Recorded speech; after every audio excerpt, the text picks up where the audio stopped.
Hello, everybody. Hope you guys are doing well. So, we will be continuing our journey in.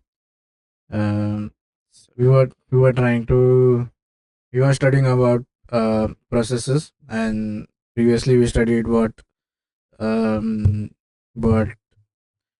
CPU scheduling is now, and we also studied what a process control block is. Right, every process gets its own process control block. Now we want to study what and how to create a process, right? Like what are the different functions involved, what is a system call, what is the job of a kernel. Remember, the objective of this is making us, so this will make us this using this knowledge will be more um, will be more like we will be able to understand more easily the concepts of other when you go in other languages, right? There is something called as grand central queue, right? So you will be or we will be able to understand how the grand central queue works, like what are the features there. For that we need to understand like what system call is and how forking call works, what are um,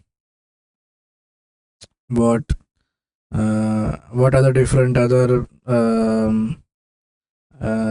calls that we need to make, and yeah, we'll see all those when we go ahead. Okay, so in previous chapters we studied that whenever a program is a set of instructions, right? So let's get some refreshers. Remember, this is a set of program, right?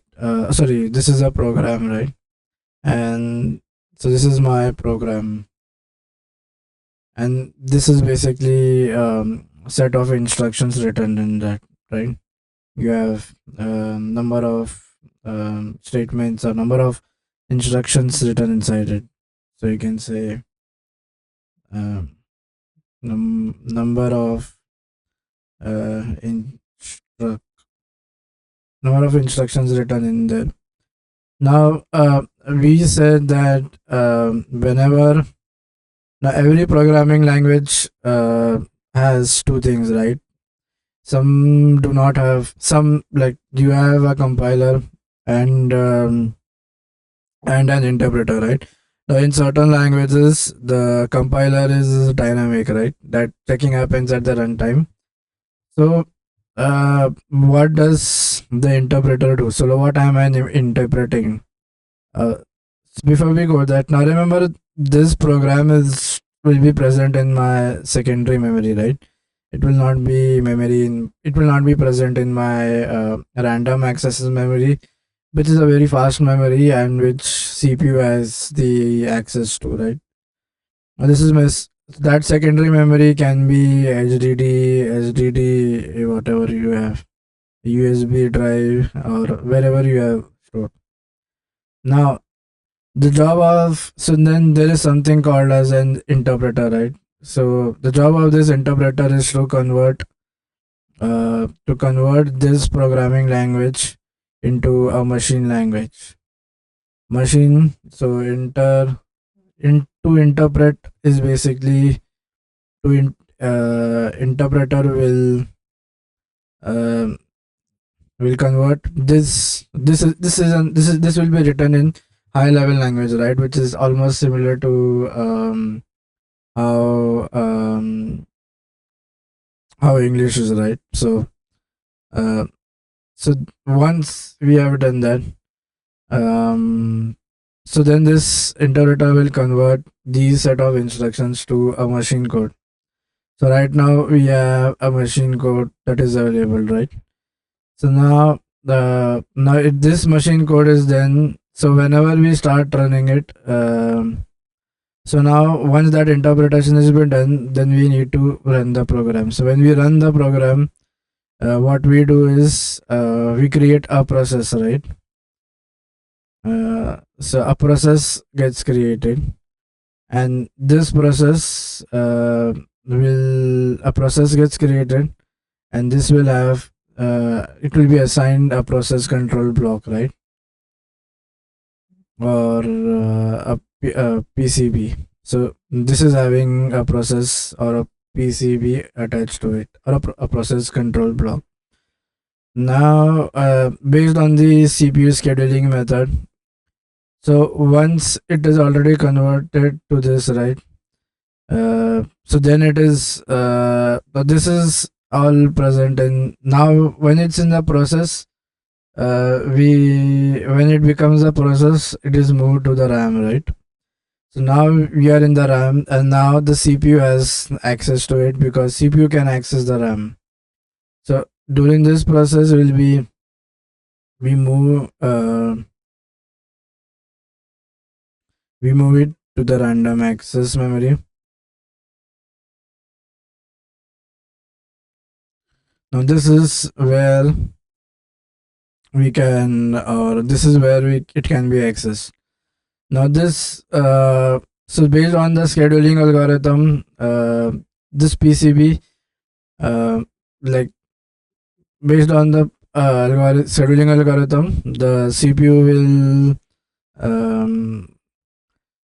will schedule it, and then it will come to the CPU for execution from here. So now this is based on the scheduling algorithm, right? Whatever is the scheduling algorithm, based on that, it will be coming here. So now we studied this thing, like we know what is a process control block, but we did not study how this creation happens or how it is created, right? I mean, we studied that every process gets its own PCB, which has different instructions or different things linked to it, but we did not study how is this process control block being generated, or what commands are used to generate. So that is what we are going to study, like how to generate this process control block and how to work with it.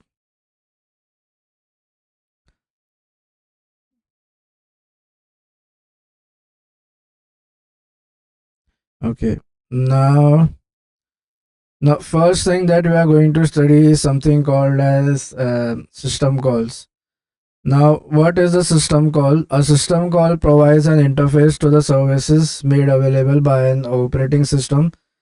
These calls are generally available as a function written in C and C++, although certain low-level tasks, for example, tasks where hardware must be accessed directly, have to be written using assembly language instructions. For example, now before we, now okay now let's study what system call is, like why it is called as a system call and not a function call. So the general definition of system call is it provides an interface to the services made available by the operating system. So remember we said that uh, operating system kind of performs certain function, right? It acts as an abstraction layer. In general, we can say operating system is present here, right?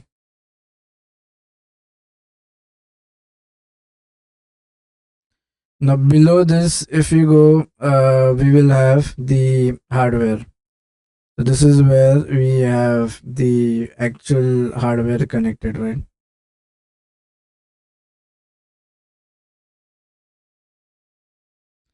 Okay, so and then we said that there are two layers here, right? This so generally OS will be a layer, right? You will have something called as kernel mode, and one will sorry, something called as soft a user mode, which will be a non-privileged mode, and then you will have so we are and then something you will have something called as a privileged mode, right? So this is uh,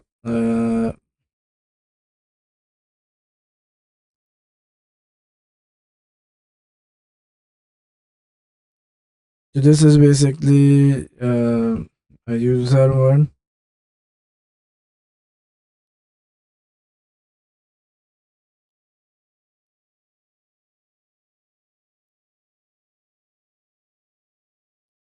This is where we are in user mode, and then this is privileged mode, right? So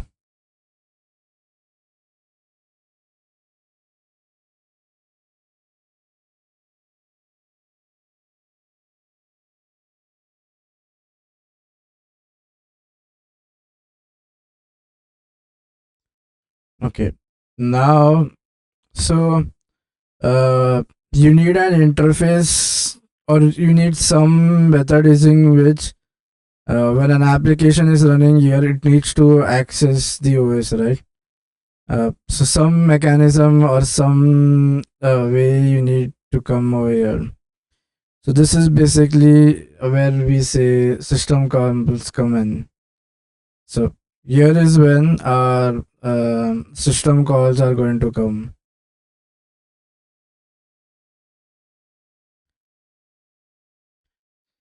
Now, what we say now? So basically, system calls provide an interface to the services made available by the operating system.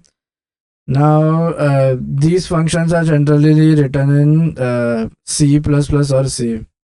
So we say they are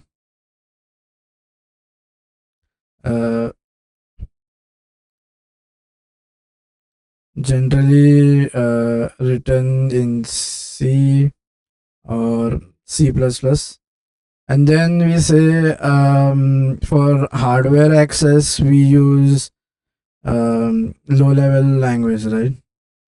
Uh, Low level task for uh, hardware. For hardware access, we use low level task. Now, the one of the main question may arise is like, why is it termed as a system call? I mean, why not like a function call? So, let's dive in deep into that.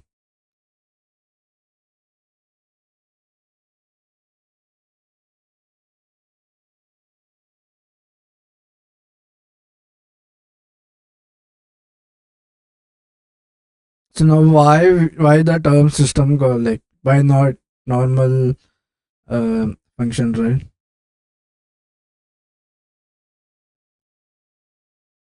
Okay, so now let's break this word, right? Um, so let's break this word. So now this has two parts to it, right? One is a system and one is a call. So we are going to make call to this operating system, right? It's the responsibility or the job of this operating system to access the calls, right? For that same reason, we say that this is system or a operating system call. And call, why basically, because you cannot directly access the hardware, right? You have to pass through this and invoke the operating system, wherein the kernel will come into play, and the kernel will and then you will have like a function thing, right? So that function will be present in this, so you need to call that function, and then you will be able to perform um, the hardware. Because remember, this is in privilege, we because we have segregated our OS from the hardware into two different modes. One is user and privilege, so you cannot directly access. So we need to make a call, or basically a routine. A call is like a function or a routine, and system because we are going to invoke the operating system. So to have that access, we uh,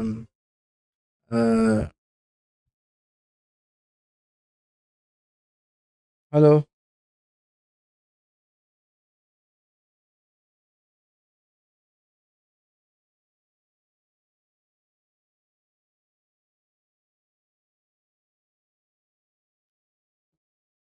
Yeah. So um, that's what, right? I mean, system. Why? Because we are going to the operating system. We are going to invoke this. So we need the operating system to invoke a user or a routine so that the hardware or other processes can be done, right? So because it's the oh, this is not the operating system. I This is the kernel, right?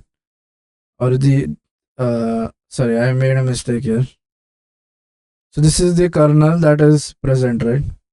Now remember, this has the core functionality of an operating system, right? So what we do here is, in our application, we v- this is a process where you are going to receive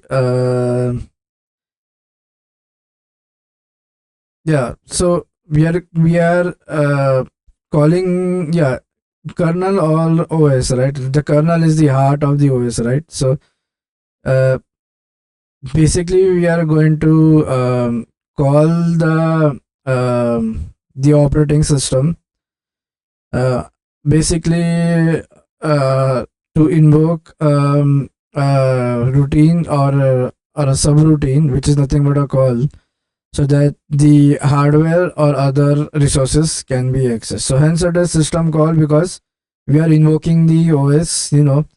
Now I need some hardware to be used. For example, you need the camera. So at some point in time, you cannot access the camera, right? Camera is an hardware. So you will tell via system calls, or basically by requesting these operating system, now I want to access the hardware.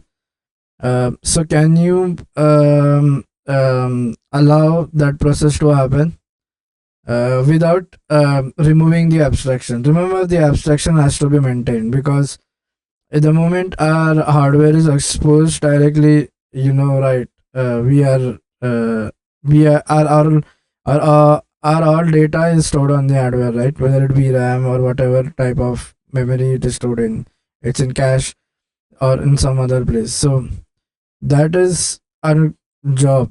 So as in user mode, we will be using an operating system call to invoke a function or a subroutine, because um, um, to perform the specific task. So this is basically a request so that you can um, go from the user mode to the privileged mode while maintaining that level of abstraction. Uh, that abstraction is still not removed, right? It is still there, because the user directly cannot access the hardware. We are still going through the operating system. Now the second thing that we studied is these are generally written in C. So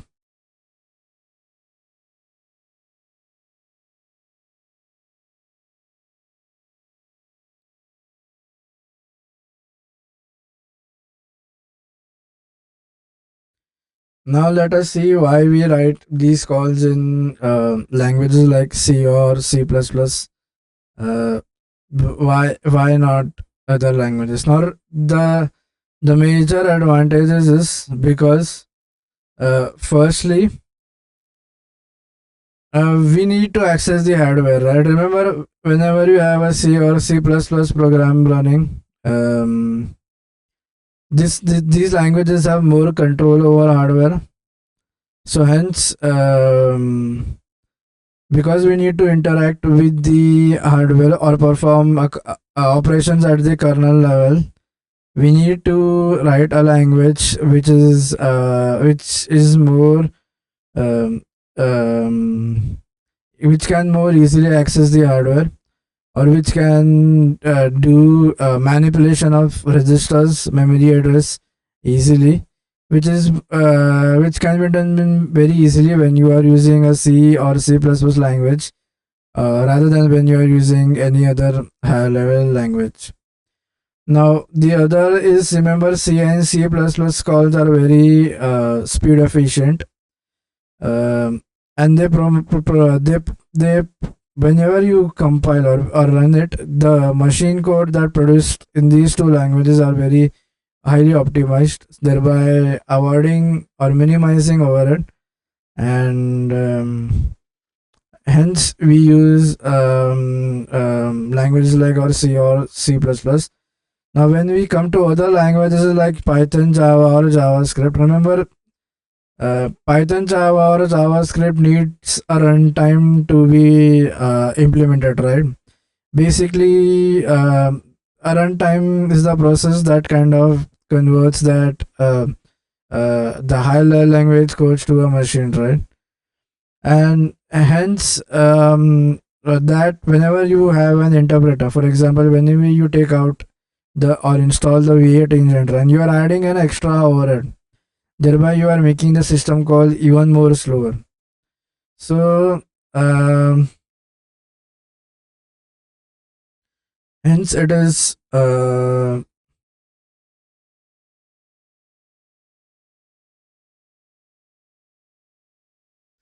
hence we generally do, hence higher level languages like Python or um, uh, any other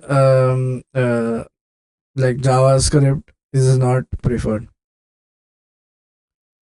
Okay, now, so before we go ahead, but then you will say, sir, that even C or C++ needs to be converted, right, to a machine. Now, whenever you do this C or C++ conversion, remember there is something called as an assembler that does this process. Now the assembly, so remember, after compilation we have already have a low level code available. That is nothing but an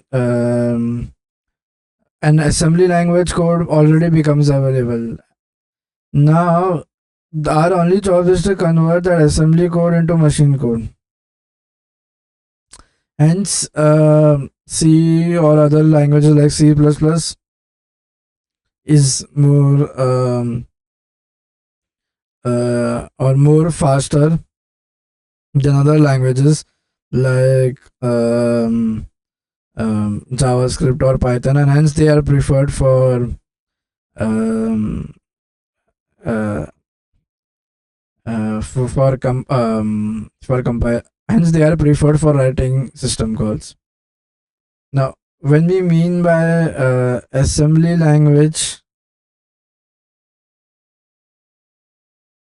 now this is a language that is it's closely related to machine code, but it is not.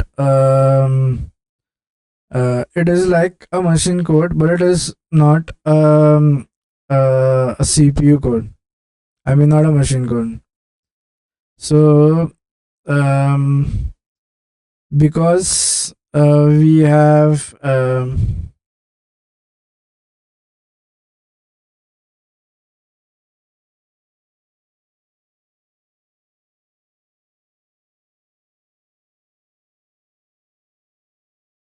so after compilation, as we already have the assembly code available, so then we can directly access. Remember, we can because the assembly code is like move a b, like move ax, so and phi.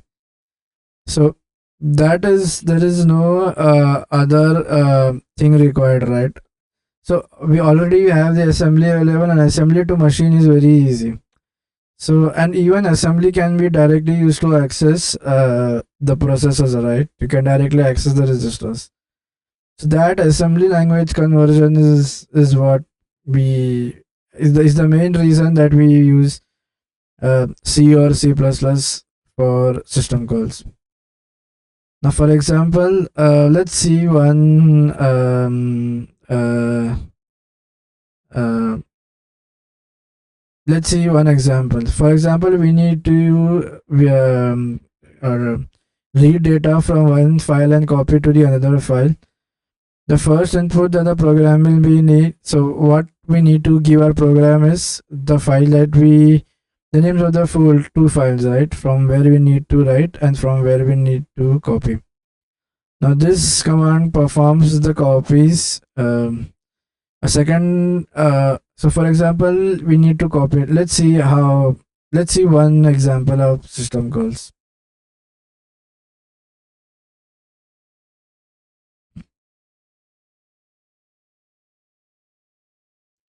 So let's see. So we need two files, right? We need to copy data from file A to file B.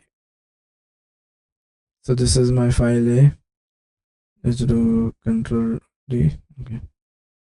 So we need to copy data from file A.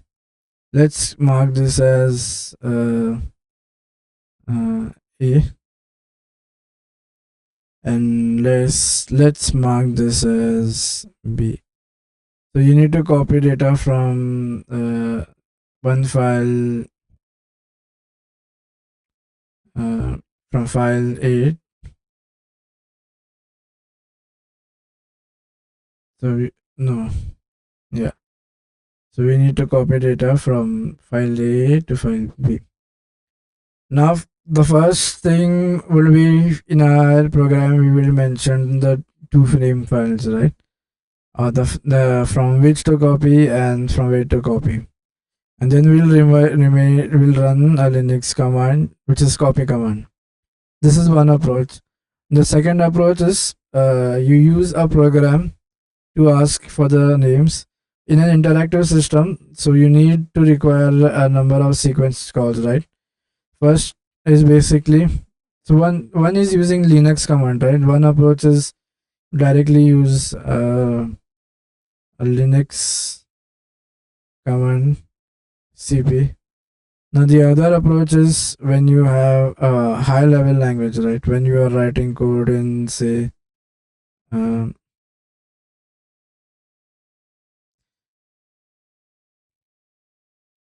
so then here what you will do is, so first you will have a program, and then this will first go to the monitor, right? I mean, it will go to the GUI, and then it will say for the user to enter the name of the file.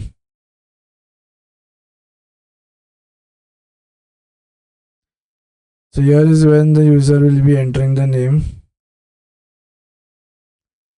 and then the reading will start, right? So once you have the two names, now how will it? This is my GUI. Remember, this is present in GUI. So this is the hardware, right? Monitor is my graphical user interface slash monitor or the screen which you are using.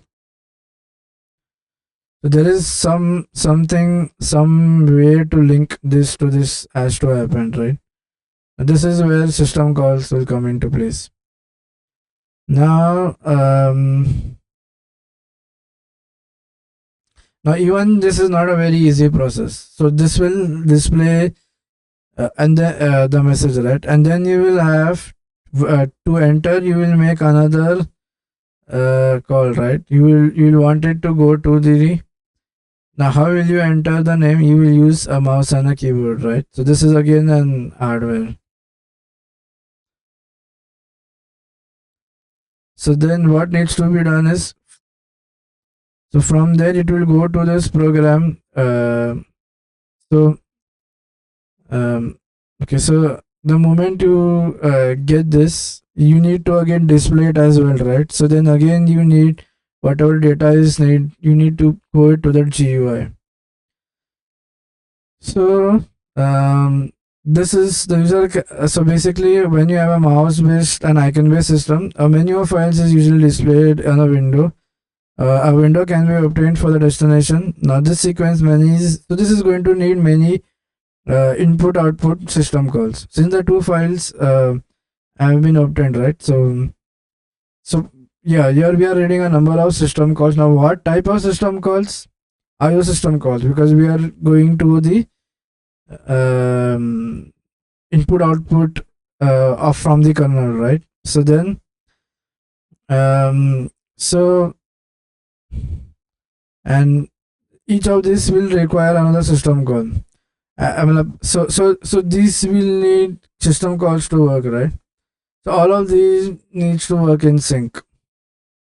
And if there is any possible error conditions for the system calls, they also need. Um, for example, if the file that we are trying to open has some level of uh, access protection, right? That only a certain access user or only certain users can access. Then we need to terminate or give an we don't want the system to crash, right? We want to do a successful termination by making a small message being displayed to the user. So another sequence will be used, right? Of system calls are going to use. So then so what is going to happen is um, um we are going to make multiple system calls. So hence all of these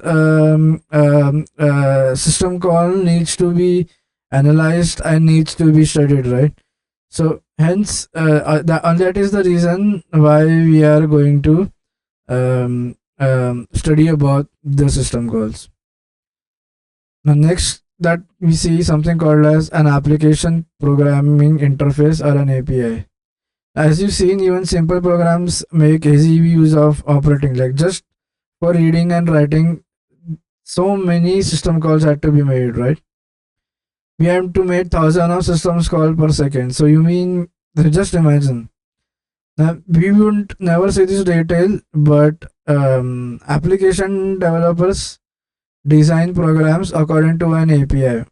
So it is much like similar to like an API, right? So you have a server and you have a client, right? So in order to access this data, you make an API call. Now what we do is we kind of restrict or we kind of specify that what all fields need to be filled for that API call to be made. So uh, on similar lines, we can say in operating systems also we have APIs available.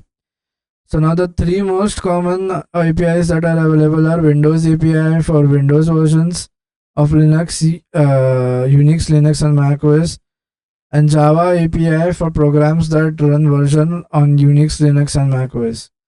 We have Java API for that runs on Java programming or on a Java virtual machine. A programmer can access an API via library of code provided by the operating system. So in the case of Unix and what he's trying to say is, um, since you are making so many number of system calls, right? So we kind of design something called as an application programming interface.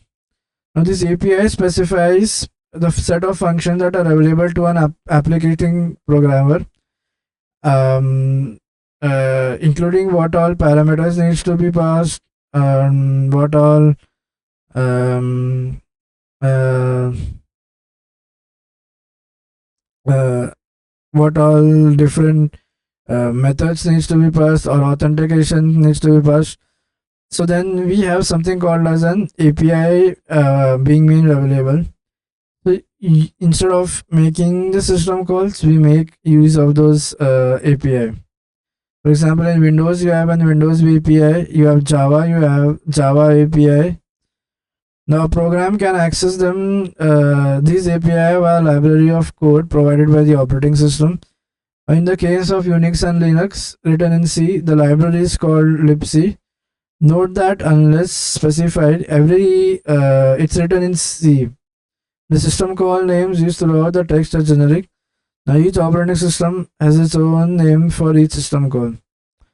Now, behind the scenes, the functions that make an API typically invoke the actual calls on behalf of the application programmer.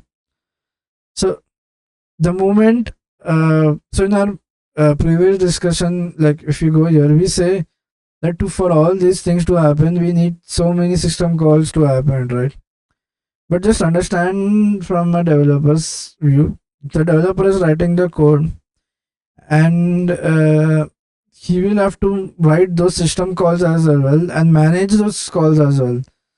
So it becomes a task for him. So instead, what he does is he kind of uses these APIs which are available, which in result invoke the system calls and handle them. These are really made available for the user development to become easy. So this is basically um, um, so what the user or the developer will do, it will use an API and it will not make a system call to the OS kernel.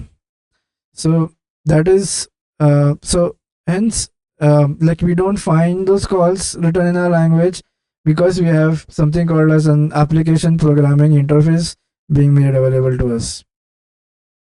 Okay. Now let's see how an application parameter or application programming interface looks like. For example, we are doing a read value. So whenever you do a read, so this is how an application interface will look like.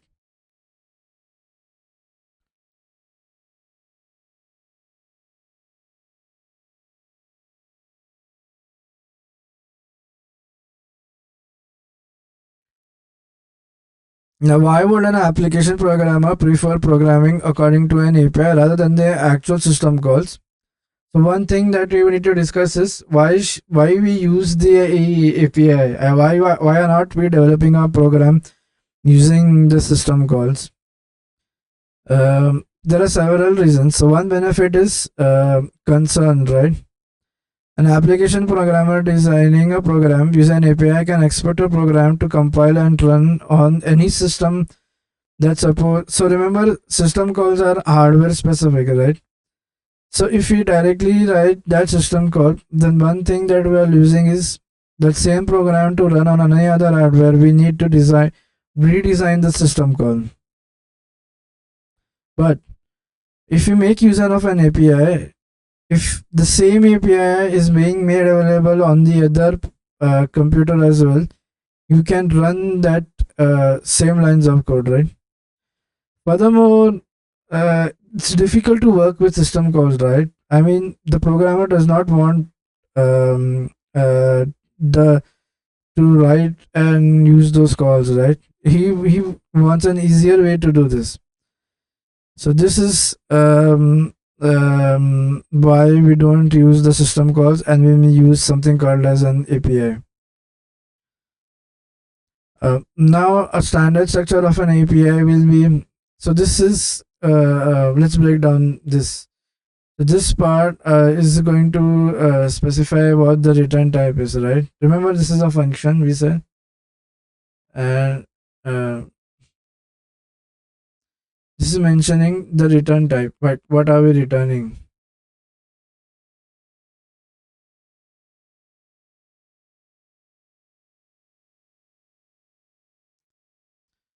Okay.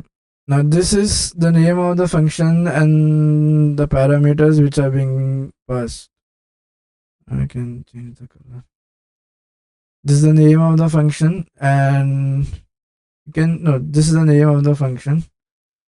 Now this is going to represent all the necessary parameters that we need to run this function. So let's see in like a simplified diagram. So we are in let's see how an app will actually work. So remember, our OS will always have two levels, right? One is so a user mode, and then is my privileged or the kernel mode. So this is kernel slash privileged. Okay, now this is our application which is running. So this is my application.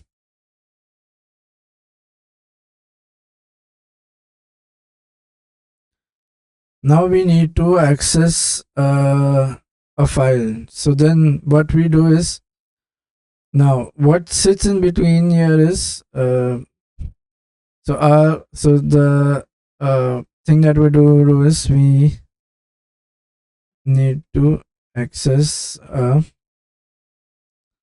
file. Okay.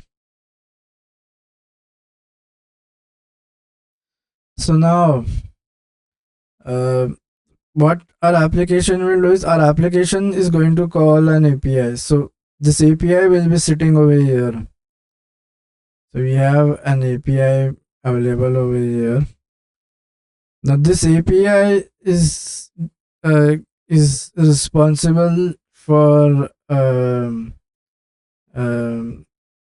this is the one who is going to call our uh, kernel or perform the system call. So this is the system call being done by kernel.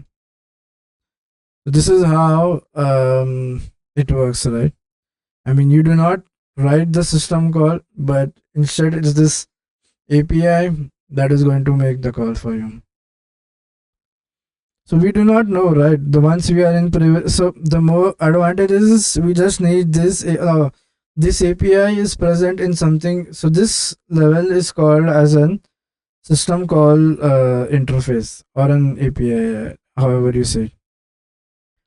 So and then that API is going to do all the system call. We don't need to worry about that, right? That is going to be managed internally by the kernel. So when we study about OS, we are studying about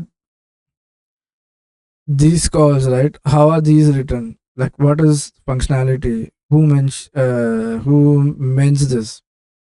Or what are the different types of calls? Now system can, so basically there are six groups of system calls. We said we have six groups of system calls.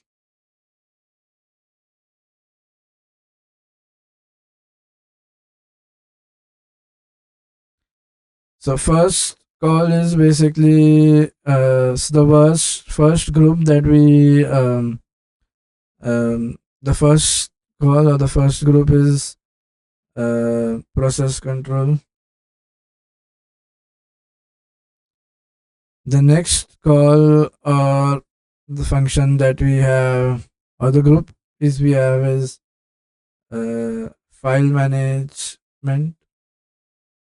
The next that we have is device management.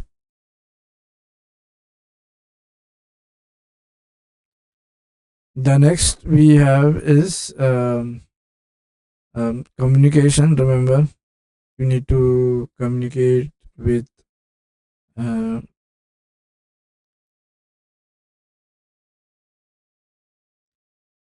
okay with you have the card, right? So the NFC or the other things. The next one we have is device. Okay, we have maintenance, information maintenance. So you can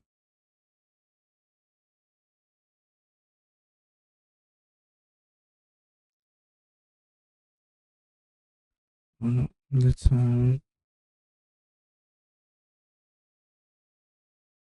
maintain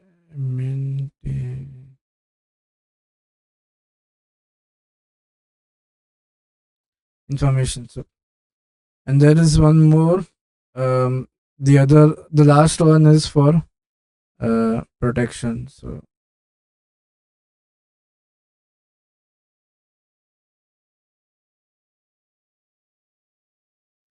Okay. Now the process control system calls. Okay. Now a running program needs to be to halt its execution either normally and or abnormally. If a system call is made to terminate the currently running program, main abnormally, or if the program runs into a problem and causes an error trap, um, basically a dump of memory is sometimes taken and an error mask is generated. The dump is returned to a special zone of process control block. Sorry, not the process control block. So the process control system call.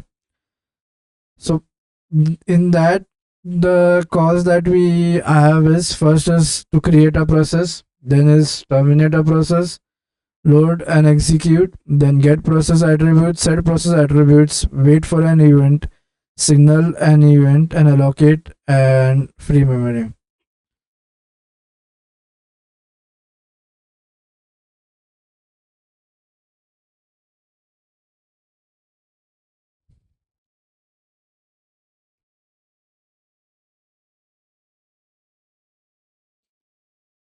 Uh,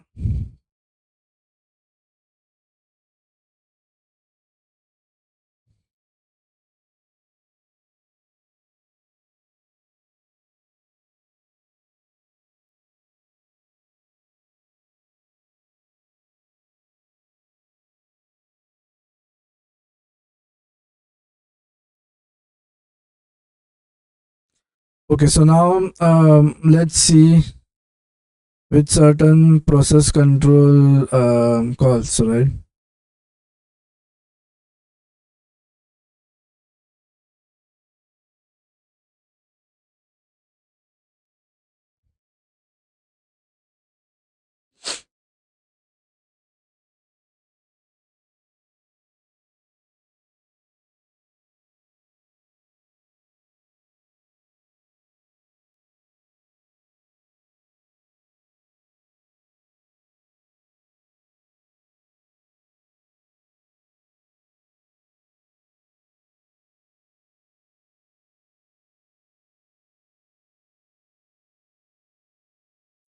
Okay, so um, basically what we studied is uh,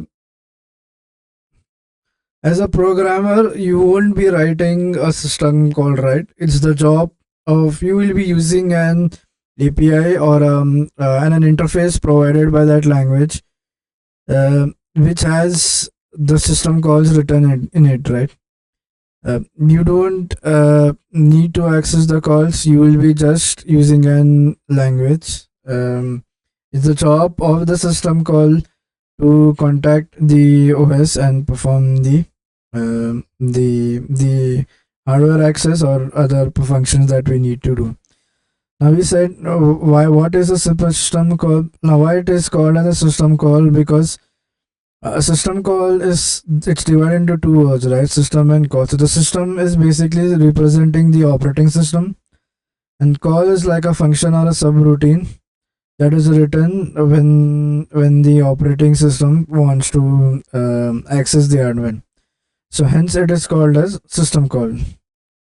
Now we said there are six groups of system calls.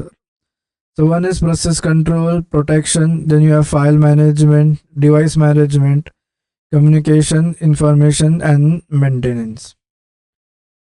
So this is how a system call will look. First is basically the return type, the function, and then the parameters that need to be passed to invoke that system call. So in we'll be continuing with the first type of system. Now, why are we studying system calls, right? Like, uh, so to develop a program, do we need no? Because the API or the interface itself will handle the system calls, but when need to so when we come to functions such as or when we study about a grand central dispatch queue or any other queue, There we would be using terms like worker threads. So to understand what is happening there, we need to understand how the system calls are going to work. So only for this reason we are going to study the system call. And the first type of system call that will be studying will be process control. So I guess yeah, that's all for this lecture, and in the next lecture we will be continuing with um, our process control system calls.